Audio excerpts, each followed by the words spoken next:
Everyone, তোমাদেরকে আজকে দেখাবো যে শুকনো চিলি চিকেন কিভাবে বানাবে, মানে ড্রাই। তোমরা তো সবাই গ্রেভি গ্রেভি খাও, তো শুকনো চিলি চিকেন তোমরা কিভাবে বানাবে। তার জন্য প্রথমে যে চিকেন গুলো আমি তোমাদেরকে দেখিয়েছিলাম ম্যারিনেশন করে, যে ভালো করে মিক্স করে আদা রসুন ময়দা ফয়দা দিয়ে মিক্স করে ডিম ফিম দিয়ে, তো সেটাকে কিভাবে তেলের মধ্যে ছাড়া তোমাদেরকে দেখিয়েছিলাম, তো সেভাবে ছেড়ে নিয়ে একটু ভেজে নেবো।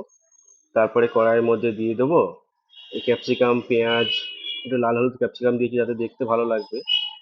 তো একটু ক্যাপসিকাম পেঁয়াজ আদা রসুন কিমা দিয়ে দিলাম, দিয়ে তেলের মধ্যে একটু নাড়িয়ে নিলাম হালকা হালকা করে। নাড়ানো হয়ে গেল, তো আমার খাবারটা অলরেডি অলমোস্ট ডান। তো তারপর এতে কি দিয়ে দেবো বলো তো, একটু টমেটো কেচাপ দিয়ে দিলাম, একটু চিলি পেস্ট দিয়ে দিলাম। চিলি পেস্ট তোমাদের বাড়িতে না থাকলে একটুখানি ঝাল ঝাল কিছু একটা দিয়ে দিলেই হবে। তো ঝাল কোনো সস দিলেই হবে, দেওয়ার পরে সল্ট পেপার, একটুখানি নুন, এই নুন দিলে তো বললামই। তারপর একটু ভিনিগার দিয়ে দেবে। দিয়ে দেওয়ার পরে তারপরে সয়া হালকা একটু লিটল বিট সয়া দিয়ে দেবো, তো একটু কালচে কালচে ভাব চলে আসে অলরেডি। তারপরে তোমরা এটাকে ভালো করে নাড়িয়ে নেবে। নাড়ানোর পরে তারপর লাস্ট কি করবে, চিকেনটাকে এর মধ্যে দিয়ে দিতে হবে। দেখো আমি কিভাবে দিচ্ছি, তোমরা সেরকম ভাবেই তোমরা কিন্তু দেবে। যদি এক্সট্রা অন্য কিছু করতে যাও তাহলে কিন্তু ভালো হবে না খেতে।